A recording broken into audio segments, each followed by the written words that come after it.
world moves fast. Your workday, even faster. Pitching products, drafting reports, analyzing data. Microsoft 365 Copilot is your AI assistant for work. Built into Word, Excel, PowerPoint, and other Microsoft 365 apps you use. Helping you quickly write, analyze, create, and summarize. So you can cut through clutter and clear a path to your best work. Learn more at Microsoft.com/M365 Copilot. It's the final chapter of the college football playoff. It comes down to this. Miami's unmatched grit and tenacity through the postseason has led them home. The national title now within reach. They are confident. They are battle-tested. Undefeated Indiana, led by Chris Signetti and Heisman winner Fernando Mendoza, have the chance to take home their first title and claim college football immortality. The most remarkable turnaround in the history of college football. The College Football Playoff National Championship presented by AT&T. Monday at 7:30 p.m. Eastern on ESPN and the ESPN app. I had that dream again. My small business needs to hire, but I don't use LinkedIn, and I hire wrong. So then I'm doing IT, and when I go to plug the servers in, they become sentient, and they won't let us access our network unless we forward their chain emails and memes to more and more and more people, and then I wake up. Don't let hiring nightmares ruin your dreams. LinkedIn Jobs' new AI assistant finds and invites best fit candidates to apply, so you can discover talent you may have missed. Post your job for free at linkedin.com/quality. Start hiring today with LinkedIn. Thanks for listening to No Question About That. You can support this show by visiting patreon.com/NQATpod or in your Apple podcast feed. We do a backer show each week going deep dive into a topic related to United. Or if you don't want to part with your cash, an even better way is to leave us a 5-star rating and review on Apple Podcasts or Spotify. And now on with the show.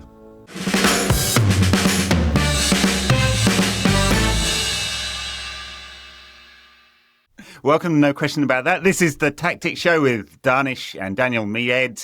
How's it going, chaps? Not bad. I was sad that there was international weekend last weekend. I missed an opportunity to say I was in a discotheque last evening. But I was seeing Danny Tenaglia, who was not good. Oh. But Mr. C, who played before him, was quite good. I'm a bit worried about you went on a 4-day bender at one point. Yeah. And you're just confessing off air to the amount of hardcore drinking you were doing on a Saturday morning. I don't know what hardcore drinking is. But do we need an intervention here? Yeah. I mean, we're in synagogue. It's been kind of the Jewish festival season is always around now, and it's quite like the actual synagogue aspect is quite reflective and lengthy. So then at the end of it, you sort of get a piss up to make everyone feel a bit better about God. I don't do any of that, but it is Halloween coming up, and Americans love Halloween. So I've got to decorate the house. So I've got all these weird. Really? 6-foot spiders and lights and shit like that. Yeah. Your kids love Halloween, I'm guessing. They love it. They dress up. They go around the neighborhood. They come back with a massive bucket full of sweets and shit like that, and give themselves diabetes. It's all top stuff. I think I'm a little bit too old for that. You can't go as a grown-up. That's just weird. Yeah. Not trick-or-treating, obviously, but there's a lot of Halloween parties that go on, isn't there, this time? Dharnish hanging around with kids. That's another conversation. All right. Let's move on. United won at Anfield for the first time in 9 years. We're going to talk about. I was at that one. You was at that one, were you? I was at that one. Very good. Yeah, I mean, I was at both Van Gaal's wins, and actually the first Van Gaal win is one of my all-time favourite Anfield visits, where that was like a rare occasion in the post-Fergie Wilderness years where you kind of thinking, something happening here? Where they had that run of games, it was at Tottenham, Liverpool and City. They beat City 4-2. Yeah. 4-2, yeah, and you kind of... and they actually... I'd never... Apart from probably the 3-3 against in 93-94, where United played them off the pitch for half an hour and still end up drawing. I don't think I'd ever really seen and I wasn't at that one, but I don't think I'd ever really seen United play well at Anfield in person or on television or whatever, or even the games they won in the 80s, like playing well, not exactly. I'd never seen United go to Anfield and play like that. And Gary Neville basically said the same. And thinking, is something happening here? No. Nothing is happening here. Fucking nothing is happening here. Just checking. Well, yesterday United were ahead for about 80 minutes of the game. I don't know whether this was playing well per se, as in whether it's sustainable. But let's just talk about the tactics a little bit, because United were very, very direct. Should start the team. A lot of long balls forward, fouled, wasted time, bit of shithousery, moaned at the ref, all the kind of things to get the victory done. But yeah, all right, Daniel, let's start with the team, because there was a lot of moaning online about the team, wasn't there? Well, I was going to say, apart from online, who among the three of us uttered curse words when seeing what the team was? Well, I was a little surprised that there was no Sesko. Dharnish just got a hand up. Yeah. I was a little surprised there was no Sesko, and I kind of thought, because I'd done a preview show with Wayne, I kind of thought that Dalot might play at left wing back, because I was like, which of Ahmad and Dorgu would he play? Because he's not going to play both, because he just basically never does. And so Dalot always plays, despite being shit. He tends to have many good games against Mo Salah for some reason. Maybe that's it. On the right foot, cutting in defensively. He gave the ball away 11 times, though, in this one. He's also. I thought he was about the only one yesterday that was wank. But I think what you get from Dalot is you get the long throws now that everyone's into. But I think when I saw the team, I felt like, I was glad Ahmad was playing, because I felt it is not acceptable or possible to have two defensive wing backs in this system, because you then can't attack. Then you only have three attackers, yeah. Yeah, and it's not even that you only have three attackers, because you've also got Bruno, but it's more that if none of your threat comes from wide areas, how you're relying totally on progressing, not just progressing, but creating through the middle of the pitch. And that's not how it's not how football. It's not really how football works. I know the best teams build through the middle of the pitch, but even Guardiola's teams, how many cutbacks to the back post, crosses to the back post, tap ins to the winger coming inside. Just you might build through the middle, but often the space is outside. And I felt like maybe when I saw the team, it sort of felt, because he always chooses a conservative option, almost always when he's got a choice. And I would keep saying this, but with this squad, the conservative option is actually to pick the attackers, because that's where the quality in this squad is, really. Very true. The other surprise perhaps was Casemiro starting, because he played 180 minutes for Brazil over in Asia. That is a brutal trip for jet lag, having done that many, many times. So there's a little surprise. Fucking all right with the fog. Yeah. Well, it's very true. I've got my map somewhere. We still haven't done it where you go through all the countries you've been to. I need to do that. I did start doing that. It was a lot, so I got bored, because I can't focus on one thing for too long at a time. Indeed.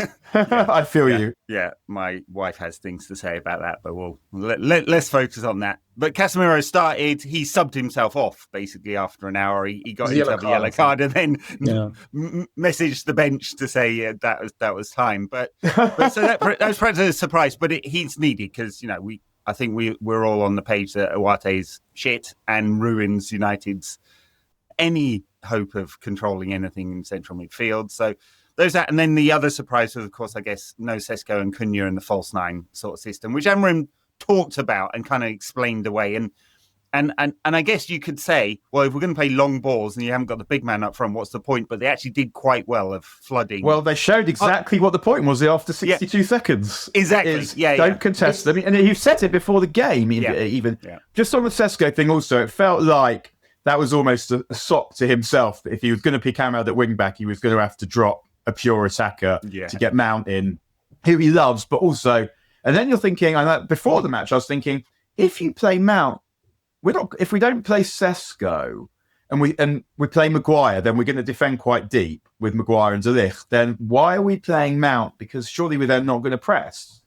Because the gap between back and front will be too slow. Then what's the point in Mount? But he played well, I thought. And with the rather he said before the game, Amorim, and I was like, okay, I get it.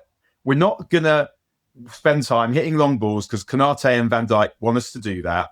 And in unwritten parentheses, remember Rasmus Højlund last season spending entire matches fighting with bigger centre backs, and then you just compete for the second balls and win those. And there've got to be other ways to play, but it worked well yesterday. Yeah, Dharnish, thoughts on the system and approach here? It's become the blueprint now, hasn't it? Going quite direct like this. I don't know. Slot talked about it before the game, as in this is a good way of beating big teams. He moaned about it after the game as well, which was pathetic and complete and utter slot. Dharnish, your thought on this approach? I mean, it was perfect for this game. Is it perfect for a wider approach than this? I thought it was interesting that he said before the game, maybe after the game, I don't remember. Amram said that I didn't play Šeško because I thought that, Van Dijk and Konate are really good at winning long balls in the air. You said it before. Because I don't know how many long balls happened, and I was like, stop going long because we're not winning it.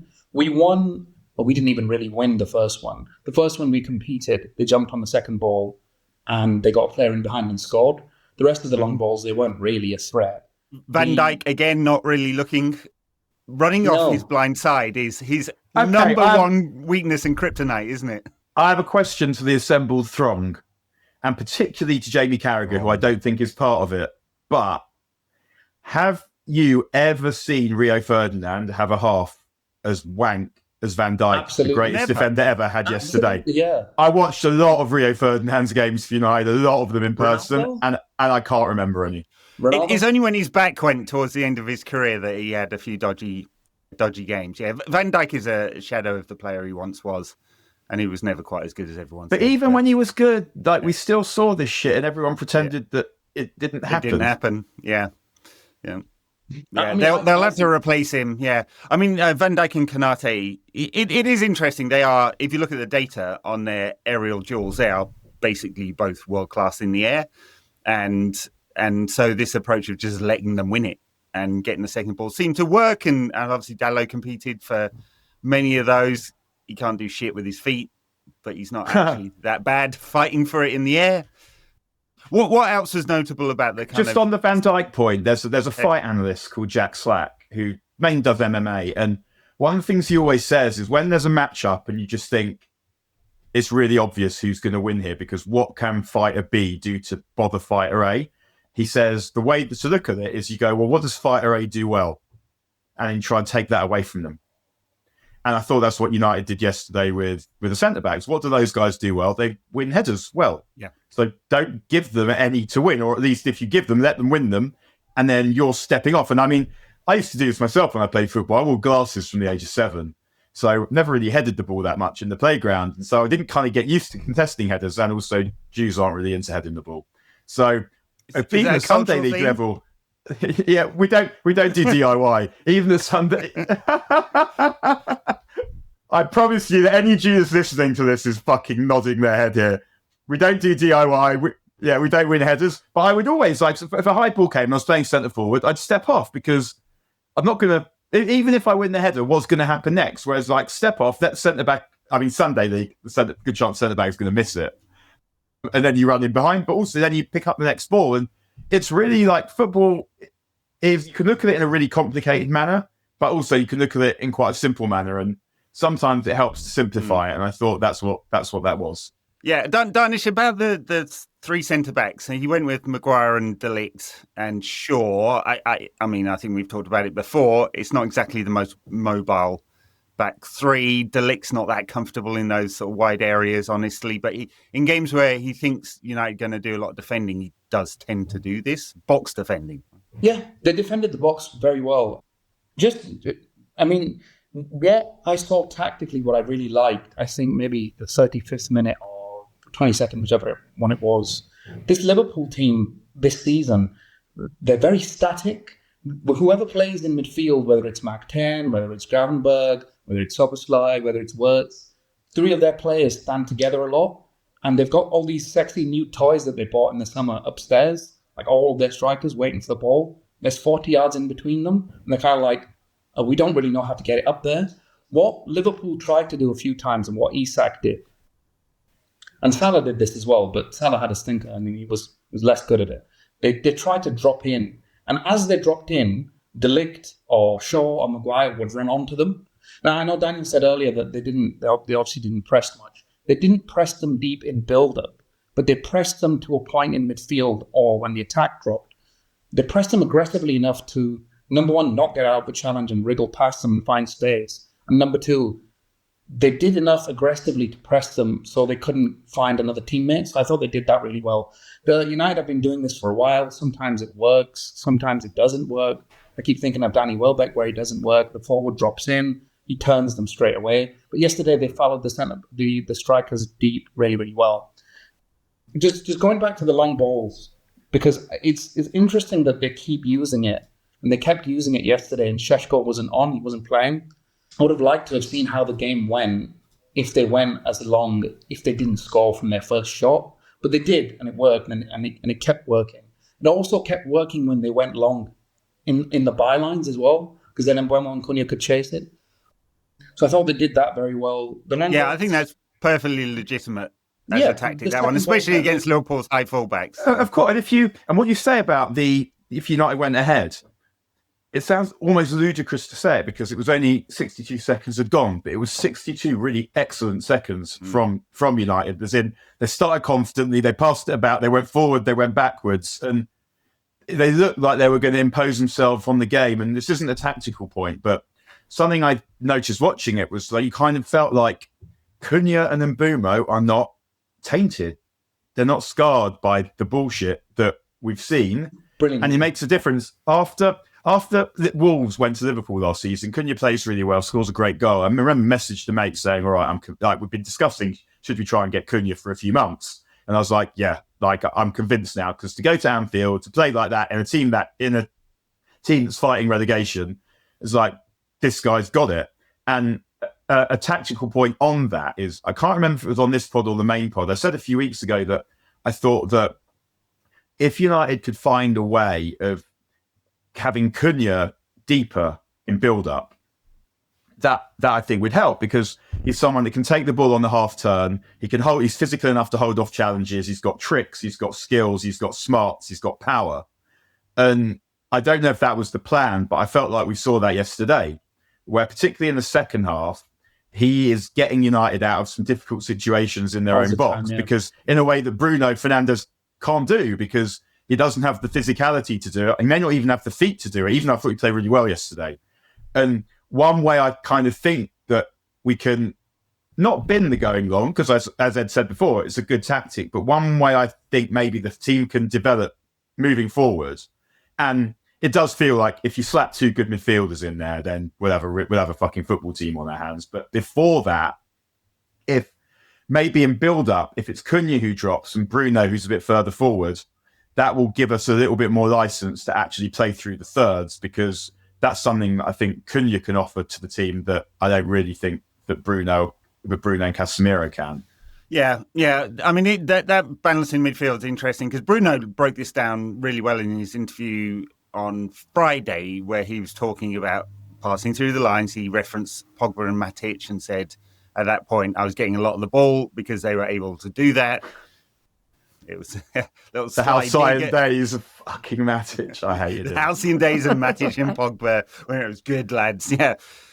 So, I mean, I think this will always be a problem in this system. We are just bypassing midfield, but when we do get it in midfield, what do you do with it? And clearly we saw occasions when Bruno's facing his own goal, he has a problem then. That is the worst part of Bruno in that system, is when he has to face it, turn on the half turn. Not his game at all. Why? He's played his entire career with the ball in front of him. So it's not a surprise. It's a weakness there. And obviously Casemiro can only last an hour, and we're trying to play round them. It makes United a little one-dimensional. For a game like this, it didn't matter. But when we play Brighton next week, completely different style of football. I don't see it really, but that's for another day, I guess. I don't know how we fix that without buying two new midfielders.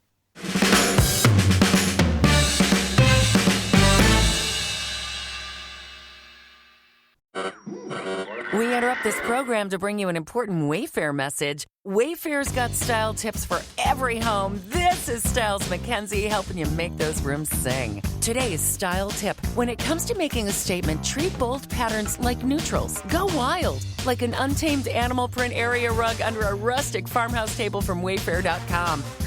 Fierce. This has been your Wayfair style tip to keep those interiors superior. Wayfair, every style, every home. And we saw this, I think, for Bruno Fernandes' chance when he hit the post. I don't think most of the build-up is going towards that anyway. Most of the build-up is not going to go through central progression. It's going to be wide. No. So for the Fernandes chance, they went left, attracted the press. It was four or five players in one situation.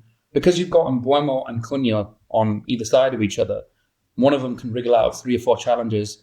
switch the ball, which is what happened for the chance. Ahmad got on the ball, cut it back, and Fernandes hit the post.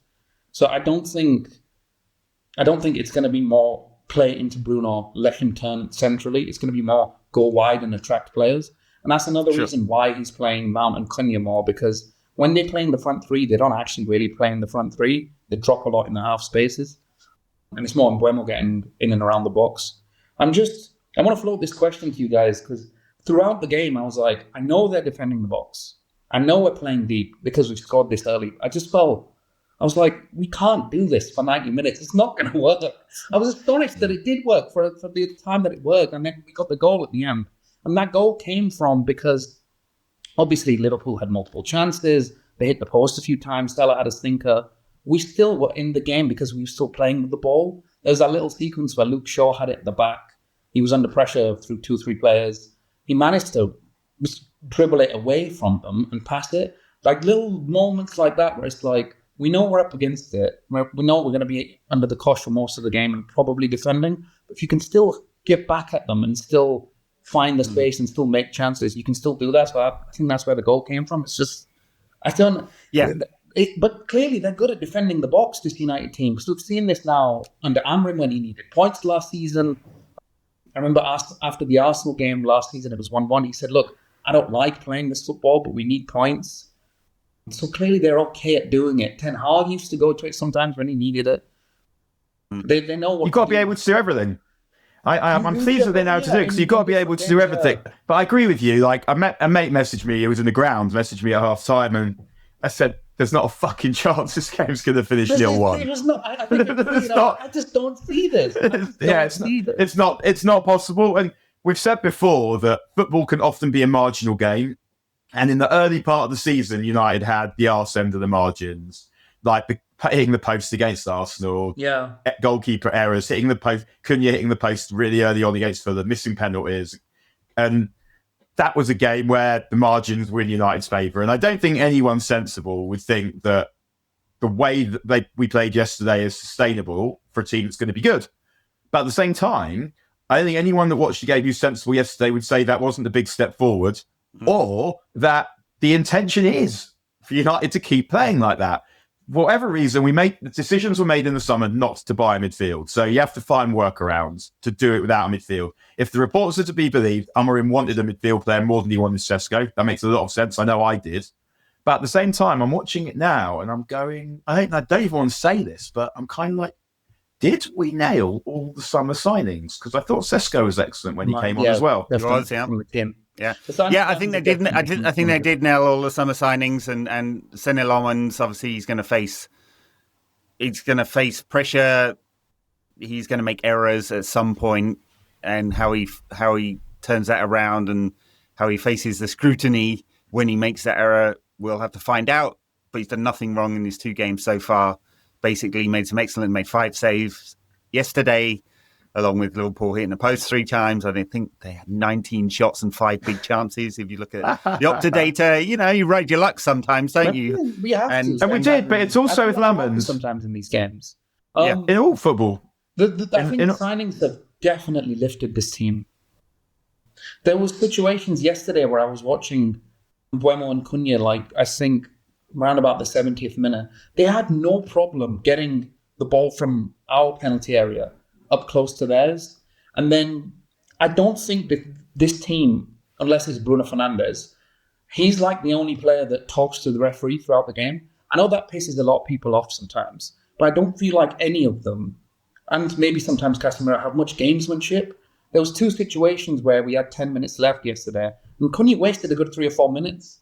I think he stayed down for one challenge. There was another one where I think he picked the ball up just to make sure Curtis Jones was okay, but he didn't actually really give a shit whether he was okay. He was just wasting time. So I want to see that nastiness come into it a little bit. Oh, there's a little bit. There's plenty of shithousery yesterday. I mean, Michael Oliver invented 8 minutes of injury time. Where did that come from, by the way? Where did they get 8 minutes from?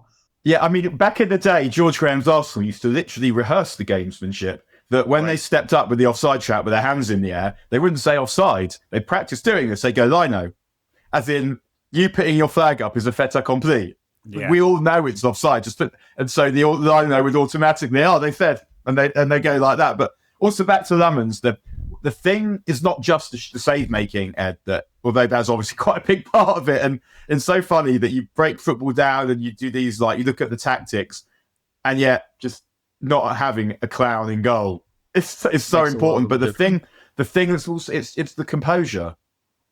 You can just see that he's not going to panic like the other two, even when he's under pressure. That he sort of has a better understanding of his job, and he doesn't seem perturbed by where his career has landed him in a way that Bayern's era was always had a fuck did this happen kind of situation. Yeah.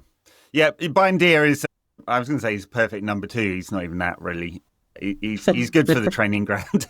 Yeah, I mean, Lomans has had 2 moments in these 2 games. One where he sort of, blood went to the head and he rushed out. In the Sunderland game, got away with it a little bit, and then he misjudged a very high ball and it almost went behind him. But that is it, really, and we'd be nitpicking. I think the composure really does stand out. He's not flustered at all. He spoke to the media after the game, unusual for a player who's just coming to the squad to be given any media duties, but he seems to be happy to do that, talks well about it. So I think they do seem to have nailed that signing. And we'll see whether we look stupid once he does make a mistake, whether that's going to come back and bite us. But I don't think so. He just seems like a composed kind of guy. All right, let's move on to Brighton a little bit, because I'm like, I don't see how this works in the same way. Brighton will bait our press. We didn't press today. Presumably at home there's got to be more intensity, though. It would be a very interesting game if we didn't press Brighton and we just let them have the ball into so who'd you leave out? Into the mid block. Yeah, well, I mean, that is an interesting one, because if I was changing it around, I want to see Yoro because it helps with build up. Right, he brings the ball out. He's got a good range of passing. I don't like Maguire and De Ligt, so I'd be tempted to drop Maguire, and I want to bring Sesko in, so I'm probably tempted to drop Mount, and they both had good games, But Mount, if you're going to press. Yeah. If you're going to press, the 2 best pressers are probably Mount, Sesko, Mount, Sesko, and Bumo. They're your guys that they're going to press. I mean, I agree with it. Like I mean, I've written here actually, but my notes before the match, I wrote something. I wrote something about Maguire, where I said the lies managers tell themselves about Harrods. I've written, and it's like it is because what happens is it happens every season. They sort of tell themselves he's good at such and such, and then it turns out not to quite be the case. But I too would leave Harrods out of that one, much as like a knee slide at Anfield, man. Like that is a statue. But it's not just the knee slides, the way he always poses afterwards. He sort of turns himself sideways like this. That was me. He's got I mean, he comes up clutch. I think his last 5 or 6 goals are winners. So he had that period. It went on a long time where he'd go up and the commentators would tell us how good he was in the box, and he'd either do fuck all or miss a sitter. But in recent times, he has got much more effective, I think. But we can't at home to Brighton. You think you've got to play your centre forward because the way the game's going to be, and then we do have a surfeit of number 10s, which is, I guess, a good thing. Well, I guess in this system you want options, but it's an imbalanced squad still. But as you say, I think they did nail their summer signings. They've got almost all of them right since the leadership change. Uarte's the one that doesn't look good. Dorgu, well, question mark still. The quality in the final third is pretty dreadful. Honestly, it's the technical stuff with him that makes me worry a little bit, and I'm just like wondering how much progress technically the players make after 21. Not usually a lot. So I have question marks about him, but the rest of it's for sure. And for sure, he's young and there's a lot of time. Yeah. And as the team improves, as it is improving and the understanding improves, he should, even if he's not good enough, he should get to be better than he is now. Yeah, but it's just very important that those wing backs are strong technically in the final third, because so much of the attacking work goes through them. But yeah, Brighton, they had a mixed start to the season. That they just keep losing players and having to churn over their squad all the time. I guess it's their model. They had a very good win at the weekend against Newcastle. and I can't remember where they are in the table, but I think just below us. I think they've got 1 point. Just below us, yeah. 1 point All right. less. Yeah, but we know exactly how they play. I mean, they haven't evolved that much from De Zerbi. I mean, a little No, bit. not really. I would say I hate De Zerbi's football. Yeah, I know. It's funny. I've watched Marseille a couple of times in European stuff. None of their domestic football, and yeah, it's got a signature to it, hasn't it? Like that, standing with your foot on the ball, waiting for the opposition to press. What are you saying, Dharnish? I don't like it. I guess it's not about whether it's interesting or not, in the sense that, like, I like the fact that teams play differently. And one of the I've never really liked three at the back, and one of the ways I consoled myself with the knowledge that United were going to do that was it'll be interesting to see something different. The reason I find De Zerbi's shit disagreeable is partly he just feels a bit cowardly. You're just trying to bore out the other team, but eventually you lose your fucking patience and you're just like, fuck it. Even though I know exactly why you're goading me to do this, and I hate what you're doing so much, I'm doing it anyway because we've got to live life. But also, it's not very good for ADHD types because it's just like, fucking kill. No instant gratification, yeah. Herzl's football is a bit different. Of course, the main man is still that guy, Danny Welbeck, scored twice at the weekend. Should never have sold him. Just never. And but we did, and it's a decade ago now, so I guess we have to let it go. But he keeps scoring. It's amazing, Brighton. Their model is they buy players in which you can turn the biggest potential profit, right? So they rarely buy younger defenders. They have occasionally Cucurella. They managed to sell for an extraordinarily large amount of money. But a lot of midfielders and a lot of wide forwards they've been really successful with. They barely ever bought a striker.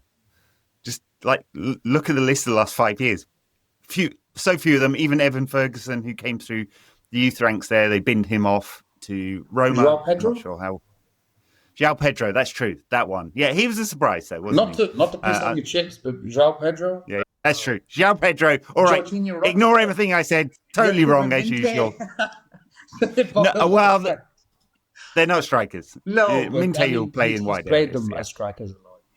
Yeah. I would say for this game, please don't press them. Don't do that thing where they're dropping off a little bit. Don't press their defense.